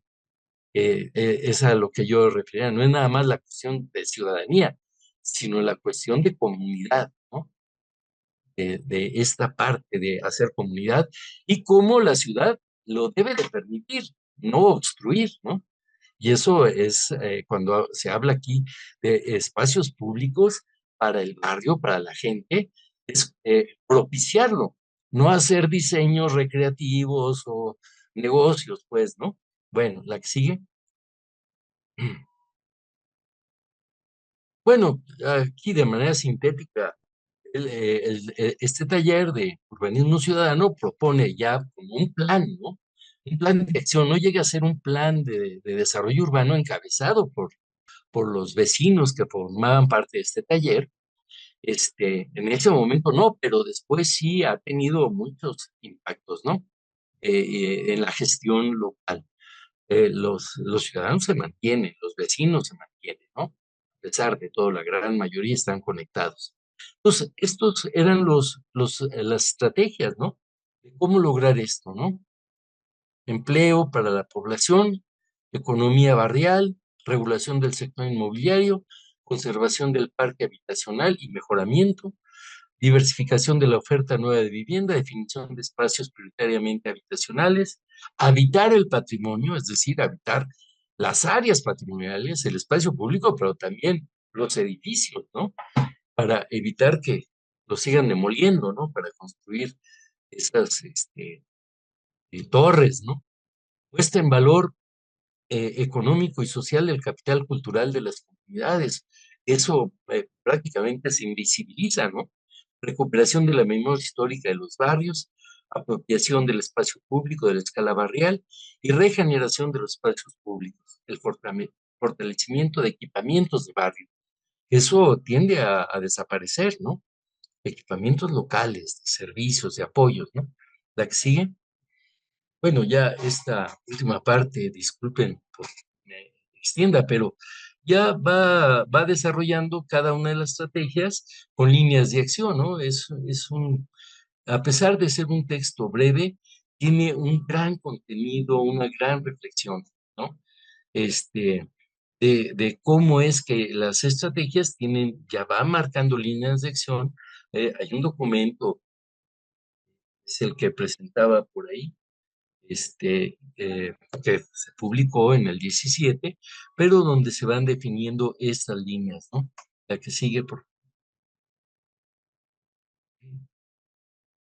y en qué consiste, ¿no? Hay una descripción de qué consiste, ¿no? La conservación de la memoria histórica del patrimonio, aprovechar de forma sostenible el patrimonio natural y cultural, tangible e intangible en los asentamientos humanos, mediante la promoción de las industrias culturales y creativas, el turismo sostenible, las artes escénicas, las actividades de conservación del patrimonio, con políticas urbanas territoriales integradas a inversiones adecuadas, ¿no? Para salvaguardar el patrimonio, no para destruirlo, ¿no? Las infraestructuras de sitios culturales, ¿no? O sea, vemos a cada rato intervenciones muy, muy creativas, ¿no? Como las que hicieron en Bellas Artes hace ya algunos años, ¿no? U otras, ¿no? Donde en edificios patrimoniales se modifican para meterles cosas que no, ni siquiera con el contexto urbano, ¿no? El espacio inmediato, ¿no? Bueno, promover museos, culturas, conocimientos, artes tradicionales, el papel que estos desempeñan en la regeneración de las áreas centrales y en el fortalecimiento de la participación social y el ejercicio de la ciudadanía. Por ejemplo, nosotros en el caso del centro histórico, conseguimos una sede allí en Regina, precisamente como lo hizo el PUEC también en su momento, ¿no? Precisamente para ocupar espacios, edificios históricos en el área, en el centro histórico, pero también para tener esta convivencia más cercana a la ciudadanía local, a los vecinos, pero también para evitar la utilización de los inmuebles de manera comercial o de negocios, ¿no? De otro tipo, que ya están invadidos, ¿no? Bueno, la que sigue, por favor. Bueno, habitar el patrimonio, etcétera, ya lo comentamos. La que sigue, la descripción, ¿no? El derecho a un espacio público del barrio, para el barrio, ya lo comentamos. La que sigue. Y además, esto estaba basado, perfilando en la nueva agenda urbana, ¿no? Que se estaba discutiendo en ese momento, ¿no? La que sigue, por favor, de las apropiaciones del espacio público. Y bueno, sería todo por mi parte, no sé, una disculpa por las fallas y por el tiempo. Gracias, Álvaro. Muy bien, doctor. Muchísimas gracias. Una ponencia bastante extensa, profunda y donde nos ha descrito un poco, pues, como el proceso que ha llevado nuestra ciudad en términos de planeación del centro fundacional y su área de, de amortiguamiento, ¿no? Ah, Eh, sí quedan varias dudas a través del tiempo, pero bueno, le doy la palabra. Bueno, antes que nada, eh, leo la semblanza de nuestro comentarista invitado, el doctor Salvador Urrieta García. Es ingeniero, arquitecto, maestro y doctor en urbanismo por la Universidad de París 8, Instituto Francés de Urbanismo. Es profesor de la sección de estudios de posgrados en la Escuela Superior de Ingeniería y Arquitectura del Instituto Politécnico Nacional desde 1982, a la cual dirigió entre el año 2001 y 2005. Sus campos de investigación son la conservación urbano-arquitectónica y del espacio público. Este interés lo llevó a seguir estancias de formación e investigación en diferentes ciudades francesas, particularmente en lo que concierne a la gestión del patrimonio. Realizó una estancia de investigación en el Instituto de Estudios Avanzados de Nantes, Francia, entre el 2011 y 2012. Ha escrito diversos artículos sobre estos temas y participado también en espacios laborales como son la Subdirección de Sitios Patrimoniales del Departamento del Distrito Federal, la Secretaría de Desarrollo Urbano y Vivienda y el Fideicomiso del Centro Histórico de la Ciudad de México. Colaboró en la elaboración del expediente de la ciudad de San Miguel de Allende para su postulación como Patrimonio de la Humanidad, y además es miembro del Sistema Nacional de Investigadores Nivel 1. Muchísimas gracias y le doy la palabra, doctor Urrieta. Gracias, Álvaro. Agradezco la invitación a este evento. Es como regresar a casa porque muchas ocasiones estuvimos aquí en este seminario y del cual salieron muchas ideas, mucha reflexión que están plasmadas en esos 3 volúmenes que publicó el CUEC, que bueno, a los asistentes les recomiendo que les echen un ojo, ¿no? Bueno, en cuanto a la ponencia presentada, pues hay muchos, es muy densa, no voy a comentar todo porque es demasiado, como que le echó toda la carne al asador aquí el profesor, entonces voy a tomar nada más algunos elementos para comentarlos, esto, eh, para tratar de no extenderme mucho en el tiempo. Empezaría por la idea de la ciudad en crisis, ¿no? Y yo diría que le antecede un mundo en crisis.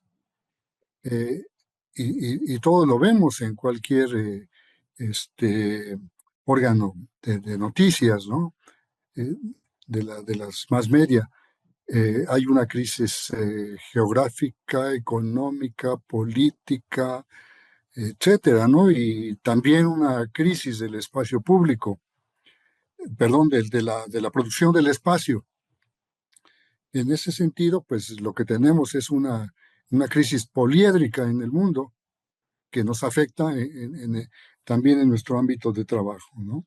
Entonces, bueno, aquí esta crisis la vemos de alguna manera en el desarrollo de nuestras ciudades, ¿no?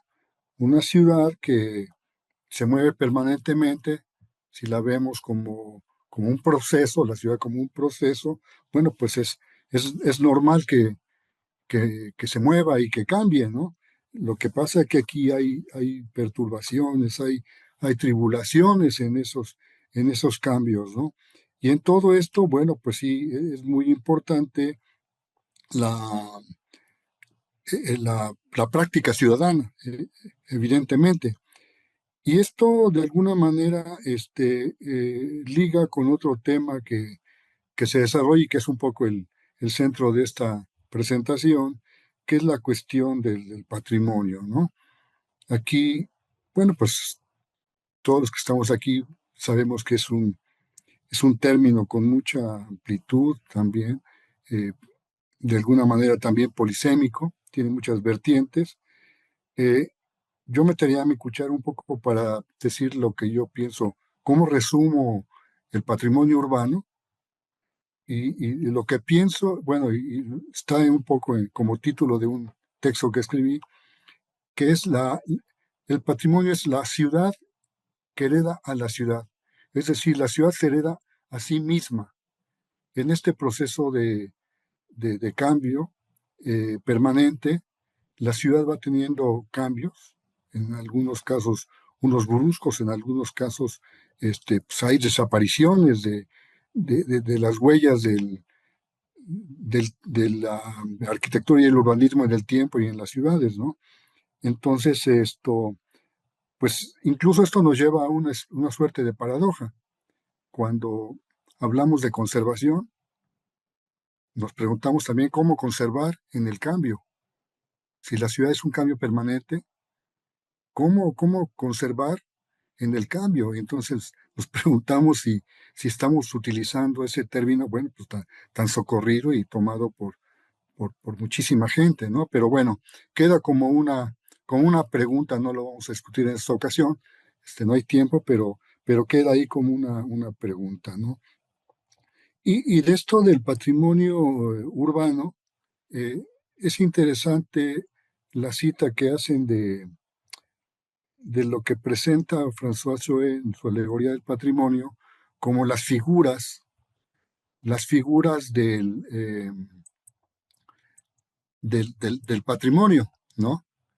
Choé marca tres figuras sustantivas. Primero John Ruskin, que nos habla de la textura de la ciudad, en la cual se hace un objeto patrimonial intangible a proteger sin condición, ¿no? Y bueno, ahí al mismo tiempo le atribuye el valor, un valor que es de la arquitectura doméstica y es constitutiva del tejido urbano. Eso me parece que es importante. Otra figura que cita Choé es la figura de Camilo Sitte, ¿no? Que nos habla del valor de la ciudad preindustrial. Y aquí conocemos también su libro, ¿no? El arte de construir las ciudades. Y Choé piensa que Sitte estaba consciente de los problemas de la ciudad del pasado y del futuro, ¿no? Por eso le atribuye este rol de figura histórica. Y decía Choé que la ciudad antigua posee la dignidad del objeto histórico en el completo sentido del término, ¿no? Entonces, va a la vez que marcando esas figuras del patrimonio, en la creación del patrimonio urbano, y esto nos da una mayor solidez en la idea de lo que es este patrimonio urbano, ¿no? Bueno, hace también, refiriéndose a Sitte como alguien que es una síntesis del valor plástico, que debe ser parte de la configuración de la ciudad contemporánea. En fin, finalmente hace otra citación, que es me parece la principal, que es justamente la de Giovannoni, ¿no? Que es finalmente a quien le atribuye el término de patrimonio urbano, la paternidad, y lo marca como una figura eh, historial, de un personaje que tiene una amplia visión de la ciudad, desde su producción, pero que también tiene una idea específica de la perspectiva de los bienes urbanos que se van heredando, ¿no? De ahí que Giovanni, ya en términos cortos, liga la idea de la integración entre lo antiguo y lo moderno, ¿no? Es decir, la arquitectura vieja con lo que podría llamarse el urbanismo moderno en la ciudad que se está construyendo, ¿no? Entonces, esto permite abrir un amplio panorama sobre los objetos espaciales patrimoniales que van cambiando en sus contextos, como he dicho, y los roles técnicos y culturales, etcétera, etcétera, ¿no? Entonces, realmente cito todo esto porque lo que nos ofrece este autor es una construcción teórica de la conservación urbana, pero no estática, sino más bien dinámica, que se integra eventualmente a ciertos planes, como puede ser una regularización, o un ordenamiento del espacio, ¿no? En fin, entonces esto nos lleva a ver que Giovannoni en su triple formación como historiador del arte, como ingeniero y como arquitecto, pues contempla también la modernización a través, por ejemplo, de la comunicación, del transporte, porque pues, la modernidad llega en el siglo XIX sobre las ruedas, ¿no? Y esto de alguna manera persiste, y dado que la movilidad urbana de hoy también sigue en ruedas. En fin, entonces me parece interesante tomar estas figuras, pero bueno, igual refiriéndonos a esta querida maestra, Shoe, habla de este modelo culturalista, del cual posteriormente, ya en el último trabajo que hace René Coulomb sobre planificación y patrimonio, ¿no? Él lo toma ya como un eventual paradigma, ¿no? Un paradigma que, bueno, tampoco es que sea nuevo, porque ya desde los años 80 vemos que sale la carta del nuevo urbanismo, que a estas alturas pues ya no es tan nuevo, ¿no? Ya son casi 50 años, pero que sigue siendo interesante para los fines que podemos hablar del proyecto urbano, dado que esa carta del nuevo urbanismo, primero hace una consideración de lo que la ciudad sufre en términos de degradación, de los centros, de los barrios, de la expansión anárquica, y de la desaparición de los espacios naturales, ¿no? Del cual vemos que el México, pues, ese es un ejemplo fehaciente de esa ruptura entre la naturaleza y la cultura, ¿no? Tomando a la ciudad como ese producto cultural. En fin, y esa carta también defiende, entre otras cosas, la restauración de las ciudades, de los centros urbanos, el conjunto de barrios, los espacios naturales y la herencia cultural que se trató mucho en esta ponencia, ¿no?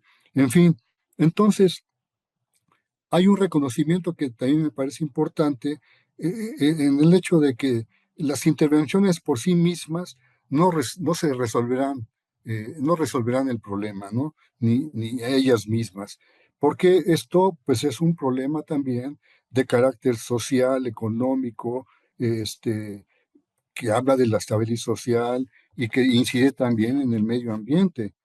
Y y finalmente lo que hace la carta es abogar por, eh, eh, por ejemplo, espacios y edificios para todos, ¿no? Entonces, habla de una arquitectura y un paisaje que pongan en valor el contacto local, la historia, el clima, la ecología, métodos, etcétera, etcétera, ¿no? Todo esto orientado a qué? Pues a políticas públicas, ¿no?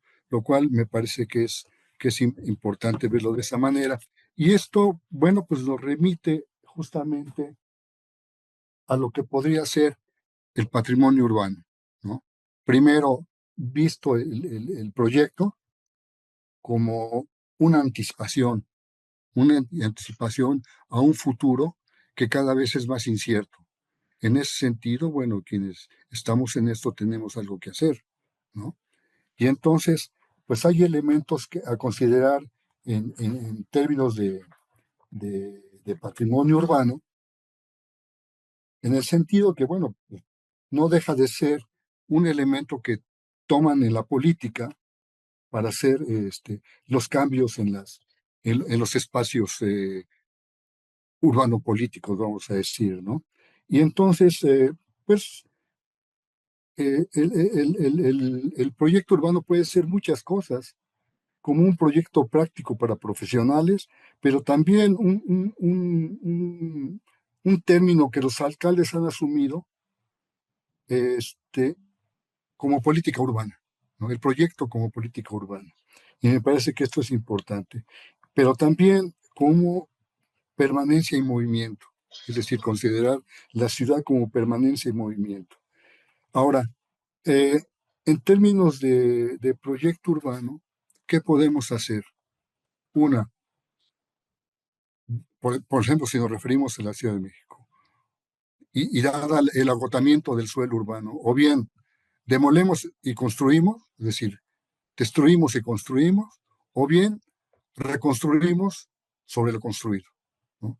Y es aquí donde el proyecto urbano toma una participación. Entonces, el proyecto urbano, entre otras cosas, puede ser pensado como, no como una imagen acabada, sino como un proceso en acción, ¿sí? Lo cual nos lleva a esa suerte de paradojas de las cuales les hablaba anteriormente, pero que es una manera de anticiparnos, ¿no? Al futuro, porque estamos hablando de actuar sobre ciudades consolidadas o antiguas, ¿no? Que no deben de verse como en un sentido nostálgico, sino como participan del futuro de la ciudad, de una ciudad que, insisto, este, está en permanente movimiento, ¿no? Entonces, una de las primeras ideas que surgen para construir la noción de proyecto urbano se refiere entonces a la intención de generar o regenerar la ciudad, tomando como directriz la aspiración y el beneficio de los habitantes, ¿no? Entonces, es por ahí que entendemos que el proyecto es esencialmente de naturaleza pública, como la ciudad. Esta ciudad no cambia si no es bajo la participación, por supuesto, de quienes tutelan la ciudad, de la administración pública, pero también de la ciudadanía, eh, porque no se trata de librarnos a un mercado desbocado. Nosotros vemos lo que es el asedio inmobiliario ahora en muchas partes de la ciudad, incluyendo el centro histórico, como lo ha estudiado y manifestado Víctor Delgadillo, ¿no? Pero pues el proyecto urbano eh, puede también contribuir a organizar el territorio y mejorar el uso, calidad, funcionamiento, eh, incluso las relaciones culturales y sociales de los lugares, es decir, de los lugares que son susceptibles en su federación de construir un territorio, sea ecológico o sea cultural, ¿no? Entonces, en ese sentido, el proyecto urbano implica tejer los diferentes elementos de la ciudad y diversificar las escalas del proyecto, que puede ir desde un segmento de calle al polígono de un barrio, pasando por otra escala, como puede ser una manzana, ¿no? En fin, el proyecto pues tiene temporalidades, tiene espacialidades muy definidas que siempre hay que tomar en cuenta. Y finalmente el proyecto urbano nos va a llevar también a los proyectos locales, que es a los que me refería ahorita, cuando nos referimos pues puede ser una calle, puede ser una manzana o un barrio. Esa escala es bastante manejable, más que las que se maneja en la planificación, que no acaba de tener las herramientas, los instrumentos para eh, mantener o conservar los barrios tradicionales, por ejemplo, ¿no? Bueno, entonces, esto es en cuanto a los temas que se trataron en la ponencia. Y lo otro que mencionaré, bueno, pues sí, eh, ya hace bastantes ayeres de nuestro trabajo del barrio de la Merced, en el cual se generaron propuestas específicas que no prosperaron mucho, pero bueno, ahí están como resultado de un trabajo, pues yo diría científico, ¿no? Sobre lo que es un espacio principalísimo y emblemático de la ciudad e incluso del país. Bueno, entonces, bueno, ahí están en el libro las propuestas específicas que se hicieron. Algunas se tomaron ciertamente para el programa parcial del centro histórico, ¿no? Este, y otras, bueno, pues quedaron en el aire. Algunas quedarán ya como anacrónicas, otras podrán retomarse, en fin. Y luego la otra cosa fue la participación que tuve en el taller de urbanismo ciudadano, ¿no? A raíz de un libro que hice que se denominó Espacio Público de la Memoria Urbana al Proyecto Local. René Coulomb me invitó a participar en el taller y ahí, bueno, se hizo esto, pues, durante varios años, un trabajo de reflexión, pero también tratando de solucionar las problemáticas que había allá en ciertas colonias de la ciudad, como se mencionaba, la Roma, la Juárez, Doctores, pero de ciudadanos que venían de otras colonias, independiente de, independientemente de los alumnos de la metropolitana Azcapotzalco, ¿no? Y ahí, bueno, me tocó participar en lo que se refiere a espacio público y patrimonio, y ahí yo lo que señalaría es que hay propuestas específicas para esta participación, ¿no? Eh, por ejemplo, nos referíamos a la gestión transparente de subsidios, a la vivienda en edificios patrimoniales. Nos referíamos, por ejemplo, a la participación vecinal de microempresas de servicios turísticos, a la utilización de inmuebles catalogados como equipamientos culturales comunitarios, a la participación ciudadana en los procesos de protección y uso sustentable del patrimonio cultural.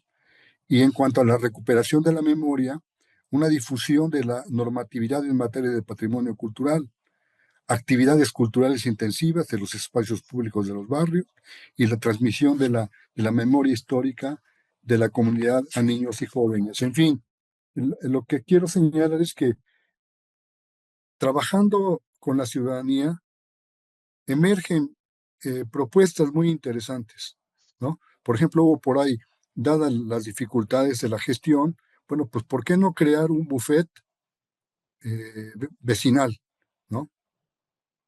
Para que atendiera los problemas judiciales que se daban en esos espacios, ¿no? Entonces, yo soy muy, eh, pues, fanático de trabajar con la comunidad, porque me parece que es la única manera de hacerlos, de llegar a resultados eh, aceptables, ¿no? Porque si no, pues siempre va a haber posturas encontradas en los proyectos, ¿no? Y entre más consenso haya, pues mejores resultados podrá tener un eventual proyecto urbano, ¿no? Entonces, bueno, pues esas son algunas consideraciones que me gustaría hacer a esta presentación, este, que me parece que, bueno, pues sí, nos da muchas ideas de cómo podemos participar en esta historia del patrimonio urbano y su conservación, ¿no? Bueno, pues yo lo dejaría ahí. Muchas gracias. Muchísimas gracias, doctor Urrieta. Ha hecho usted un complemento bastante bueno de la extensa y profunda ponencia del doctor Tena. Nos quedan pocos minutos. Me permito leer algunos comentarios y una pregunta. No veo más preguntas. Bueno, bueno, antes que nada, pues me gustaría saludar a todos los participantes del seminario. Incluso hay una persona que se elige el lunes desde Portugal.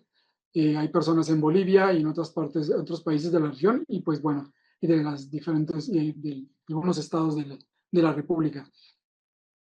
A ver,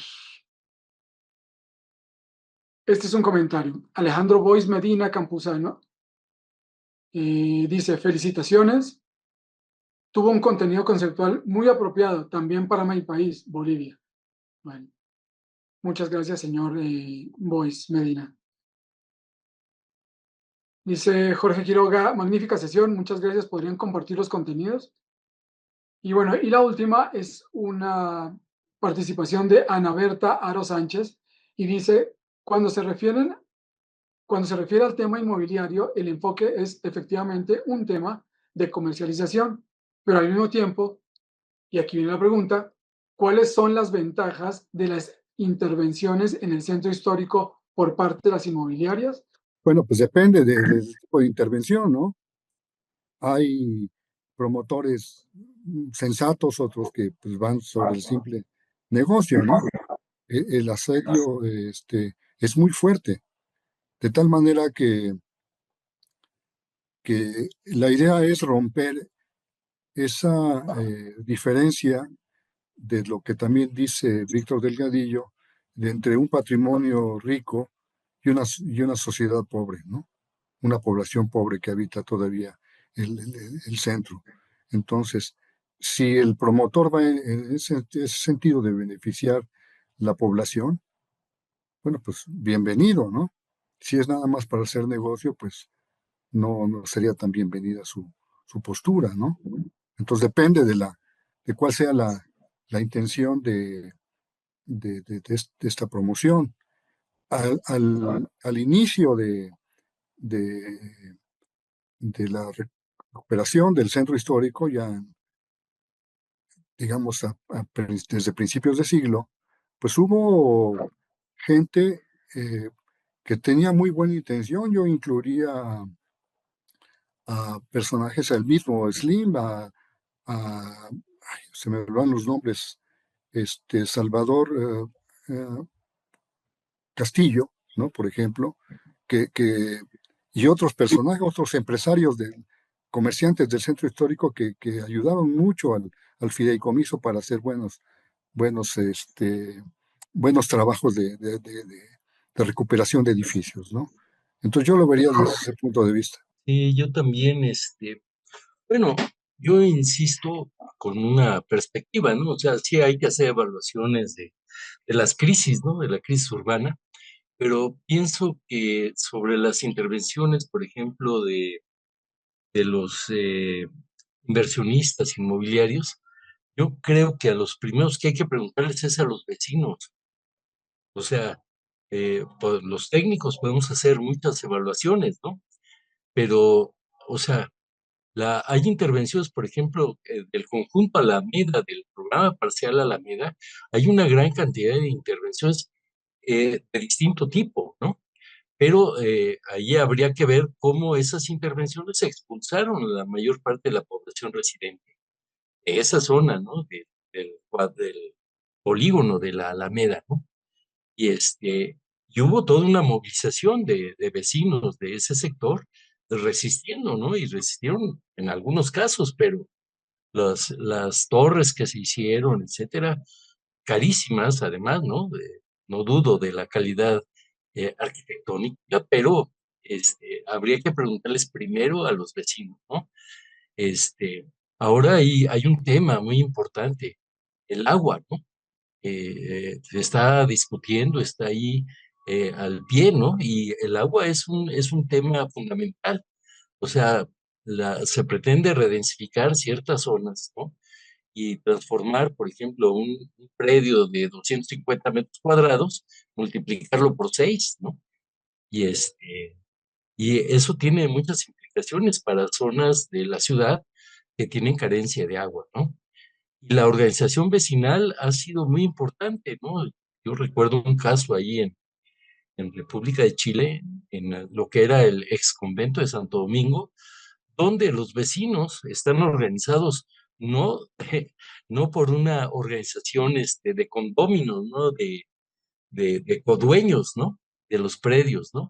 Porque se hizo en el proceso de recuperación posismos. Y ahí los vecinos están organizados por bombas, no son yucatecos, ¿no? Por bombas de agua, ¿no? O sea, cada conjunto habitacional tiene su bomba y están organizados. Y hay una regulación importante. Yo creo que el agua va a estar marcando la pista, ¿no? De la ciudad, ¿no? Retomando alguna idea de ciudad lacustre o ciudad lacustre, este, que tiene que ver con muchos elementos, ¿no? De las condiciones de habitabilidad, ¿no? Sobre los recursos. También, bueno, me parece que la iniciativa de la organización vecinal ha sido muy importante. Por ejemplo, el fideicomiso del centro histórico tiene desde hace mucho, ¿no? Creo que desde que estaba Inti Muñoz al frente, una escuela de participación ciudadana que ha dado pues, resultados, ¿no? Ahí lo interesante y nos invitan también muy gentilmente a platicar con ellos. Pero la parte de la participación ciudadana tiene que estar motivada no por buenas intenciones, sino por capacidades organizativas, ¿no? Y eso era lo que me llevaba a presentar esta última idea de esa posibilidad de organización a partir de demandas muy puntuales, ¿no? Y de iniciativas. O sea, es un grupo de vecinos muy consistente que tuvo una participación muy fuerte en la elaboración de la Constitución de la Ciudad de México. Entonces, y siguen presentes, ¿no? Ahora con los flujos migratorios, etcétera, también afectan esta parte de la configuración urbana, ¿no? En la colonia Roma, por ejemplo, ¿no? Los a las plazas, los parques ocupados, ¿no? Tienen que ver con eso, ¿no? Yo creo que sí son temas que nos atañen a todos los que, en general, los que estamos interesados en la problemática urbana, en el urbanismo, pero también atañen a la parte del patrimonio, ¿no? Por ejemplo, yo agradezco mucho a muchos colegas de ICOMOS que están aquí presentes en la sesión, ¿no? A Carlos Iriar, a Ida Mine, etcétera, ¿no? De diferentes lugares de la República. Sin duda, a Ligia Núñez, ¿no? O Núñez, ¿no? De Portugal, que ella ha sido presidenta de Arquitectos Sin Fronteras, ¿no? Tienen una atención muy particular por la cuestión del patrimonio eh, en todos lados, ¿no? Y la sobrevivencia, la habitabilidad, ¿no? Entonces, y otros colegas, ¿no? Que están presentes de esta idea del patrimonio que le llamaban menor, ¿no? De la vivienda rural, etcétera.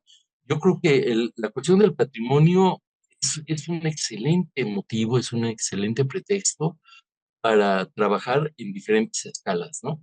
Y sobre todo para incorporarnos, ¿no? Con esta escala humana, esta escala ciudadana, donde generalmente se les quita la palabra, ¿no? O le quitamos la palabra, en lugar de incorporarnos, de ver cómo valoran, ¿no? En qué sentido, hacia dónde se dirige, ¿no? Lo vemos en el caso de la Merced, si hubiera un espacio abierto y generoso es la Merced. O sea, históricamente, ¿no? Punta y llegada de todo el mundo de la República, ¿no? Y hasta la fecha, ¿no? Esa apertura, esa generosidad, esa multiculturalidad que hay, ¿no? Entre diferentes este, grupos sociales y grupos étnicos. Ah, esa dinámica es muy abierta y es muy urbana. Entonces yo pienso que el patrimonio nos ayuda a eso, como dice Salvador, nos ayuda a proyectar a futuro. Más que estar pensando nada más en el pasado, el patrimonio sí sirve para proyectar, ¿no? Y sobre eso pensar que el patrimonio tiene habitantes, ¿no? Los habitantes del centro histórico, los habitantes de la ciudad central, los habitantes de Naucalpan, ¿no? Los habitantes de todas las colonias periféricas, ya no digamos Xochimilco, etcétera, ¿no? Pues yo con eso quisiera redondear, agradecer la presencia de los colegas, de estudiantes del Politécnico que andan por acá, colegas también, maestros, ¿no? Que están participando, ¿no? Y agradecerle a Salvador sus excelentes comentarios y complementos a la presentación, ¿no? Que, pues sí, evidentemente es un tema bastante amplio, ¿no? Pero bueno, es un poco lanzar la, este, la invitación para seguir abordando esto y sobre todo en el PUEC, que es ahora sí que nuestra casa, ¿no? Desde hace mucho y agradecer la invitación del PUEC para compartir estas preocupaciones y también ver actualmente dónde andamos, qué estamos haciendo, ¿no? Pues muchas gracias, Álvaro, por la invitación y al presidente actual del PUEC también. Perdón, si me permite mandarle un saludo a nuestro gran amigo Carlos Iriar, que tanto ha trabajado por Nicomós, por Michoacán, por Morelia, eh, por su patrimonio y en torno al turismo, ¿no? Que ha hecho un muy buen trabajo. Saludos, Carlos. Bueno, muchísimas gracias a nuestros ponentes. Se nos ha terminado el tiempo, pero no, formulo una pregunta muy rápidamente para no dejarla. Dice, ¿qué opinión tienen al respecto sobre las nuevas expropiaciones para vivienda social? Si quieren ustedes responder muy concreto en un minutito. Bueno, yo respondía que depende, ¿no? Porque hay expropiaciones que se van sobre predios que no tienen un valor patrimonial, un valor histórico, que están muy degradados, muy deteriorados, ¿no? Y que pueden tener un mejor destino. Pero hay otras que se han hecho, ¿no? No sé de las que se están haciendo, habría que ver, ¿no? Hay otras que se han hecho que se van sobre edificios con valor patrimonial, no necesariamente del periodo virreinal, sino del siglo XX, ¿no? El siglo XIX, del siglo XX. Muchos elementos, por ejemplo, en la colonia Roma, en las Ures, etcétera, arquitecturas emblemáticas, ¿no? Incluso algunas que le han dado identidad a calles y a zonas de estas colonias, ¿no? Yo pienso que ahí sí habría que ver y hay que tener cuidado, ¿no? En Icomos nos llegan a cada rato quejas y denuncias, ¿no? Que tratamos de atender y de darle seguimiento. Y sobre todo, fíjense, las denuncias las hacen los vecinos, la gente, ¿no? Que está ahí, o sea, hay una participación fuerte, ¿no? Y yo creo que ahí también la idea es fortalecerlos a ellos, ¿no? Para que vean que sus denuncias prosperan. No siempre se pueden ganar, pero me parece que actualmente hay sensibilidad por parte del gobierno de la Ciudad de México, de algunas delegaciones, ¿no? Hay otras que realmente, pues no, hay que abrir la lucha como si estuviéramos en Zacatecas, ¿no? Para evitar segundos pisos, ¿no? Pero violaciones, ¿no? El retiro de monumentos del Che Guevara, de Fidel Castro, de la tabacalera, etcétera, son arbitrariedades, ¿no? Y cosas así. Entonces, lo mismo con este tipo de intervenciones, ¿no? Muy Hay que bien. ver cuáles son y si hay denuncias, pues hay que darle seguimiento, ¿no? Muchísimas gracias. Se nos terminó el tiempo. Le agradezco a nuestros participantes, a ustedes que han hecho una magnífica exposición, bastante profunda y que pues nos deja, sobre todo, muchas inquietudes, que es lo importante, y para poder entender hacia dónde ir. Agradezco mucho a nuestro equipo técnico y bueno, aquí despido porque ya se hizo tarde. Muchas gracias y feliz año. Los esperamos para el próximo año en otro ciclo de conferencias sobre este tema de los centros históricos. Muchas gracias. Que, Gracias. buena Y tarde. Buenas noches. gracias, Carolina. Qué amable.